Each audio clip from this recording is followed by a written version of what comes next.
Hi எல்லோருக்கும் வணக்கம். Bigg Boss season 8 Tamil. So இந்த வீடியோவில் நம்ம 24/7 லைவ் ஸ்ட்ரீமில் என்ன நடந்துச்சு அப்படிங்கிறதை பற்றி தான் டிஸ்கஸ் பண்ண போகிறோம். ஸோ வீடியோக்குள்ள போகிறதுக்கு முன்னாடி நம்ம சேனலுக்கு நீங்கள் புதுசாக இருந்தீங்கன்னா கண்டிப்பாக சப்ஸ்கிரைப் பண்ணிக்கோங்க. வீடியோ மறக்காமல் ஒரு லைக் பண்ணிக்கோங்க. இப்போ நம்ம வீடியோக்குள்ளே போகலாம். ஸோ 24/7 லைவ் ஸ்ட்ரீமிங் வந்து பார்த்தீங்கன்னா, ஏன் நீங்கள் பண்ண மாட்டிங்களா, ஏன் நீங்கள் பண்ணுங்களேன், ஏன் நீங்கள் பண்ணுங்கள், ஏன் நீங்கள் பண்ண மாட்டிங்களா அப்படின்ற மாதிரி ஒரு 3 குரூப் தனித்தனியாக உட்காந்து பேசி என்ன பண்ண போகிறாங்க அப்படிங்கிறது தெரில. அதை பற்றி தான் இந்த வீடியோவில் நம்ம டிஸ்கஸ் பண்ண போகிறோம். ஸோ வந்து பார்த்தீங்கன்னா தீபக் ஒரு சைடு வாஷ்ரூம் யூஸ் பண்ணிட்டு இருந்திருக்காரு. இன்னொரு சைடில் நம்ம ஜாக்லின் வந்து பார்த்தீங்கன்னா ஃபேஸ் வாஷ் வந்து பண்ணியிருக்காங்க. அதனால் பிக் பாஸ் கடுப்பாயிட்டு எவன்டாவன் அப்படின்ற மாதிரி கேட்டவொடனே 2 பேரும் எவன்டா நீ எவன்டா அவன் எவன்டா அப்படின்ற மாதிரி கேட்டு கடைசி ஜாக்லின் நீங்கள் வந்து யூஸ் பண்ணிட்டீங்க, தீபக்கும் அவங்க இருந்தார். ஸோ அதனால் நீங்கள் கண்டிப்பாக ஒரு தண்டனை அனுபவிக்க வேண்டும். ஸோ நீங்கள் நாமினேஷன் ஜோனுக்கு வந்து நீங்கள் போயிடணும் அப்படின்ற மாதிரி பிக் பாஸ் சொல்கிறாரு. உடனே ஜாக்லினும் சரிங்க நான் போகிறேங்க அப்படின்ற மாதிரி பெருந்தன்மையாக வந்து போகிறாங்க. அப்போ வந்து பார்த்தீங்கன்னா அங்கே வச்சு ராணுவ வந்து செஞ்சுட்டு இருக்கான்.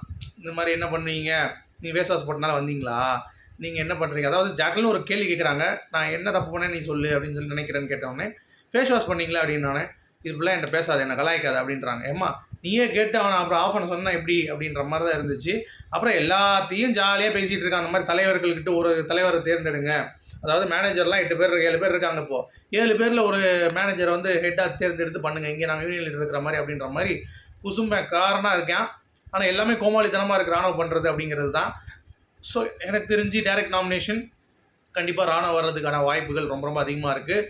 நாமினேஷன் ஃப்ரீ பாஸ் நம்ம தர்ஷிகா அப்படிங்கிறத நம்ம ஏற்கனவே சொல்லிட்டோம். ஸோ இந்த ரெண்டும் வேறு லெவல் அப்படிங்கிறது தான். இதுக்காக இவ்வளோ நேரம் சண்டை போட்டிங்க அப்படின்ற மாதிரி இருக்கா இல்லையா? சரி, இப்போ வருவோம் டாஸ்க்குக்கு. நம்ம ஆடிடலாமா? எப்போ ஆடலாம்?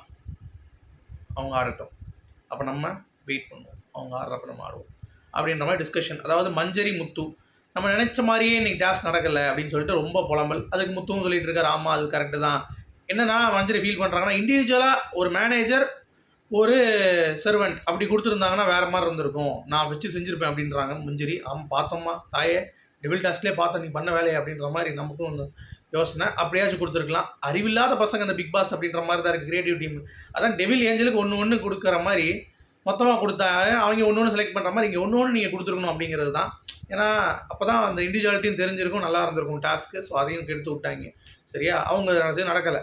இங்கிட்டு விசாலும் நம்ம சௌந்தர்யா உட்காந்துக்கிட்டு ஏய் ஏதாவது பண்ணுவோண்டா அப்படின்னு, நாங்கள் பண்ணோமே எங்கடா பண்ணீங்க, அதான் காலைல சட்டை இல்லாமல் சுற்றணுமே, சட்டை போட மாட்டோன்ட்டு. அப்படியா அப்படிங்கிற சௌந்தர்யா, தெரியலையா இல்லையே அப்படியா 10 நிமிஷமாக பண்ணிகிட்டு இருந்தோம், 10 நிமிஷம் பண்ண எப்படி தெரியும் முதேவி அப்படின்ற மாதிரி.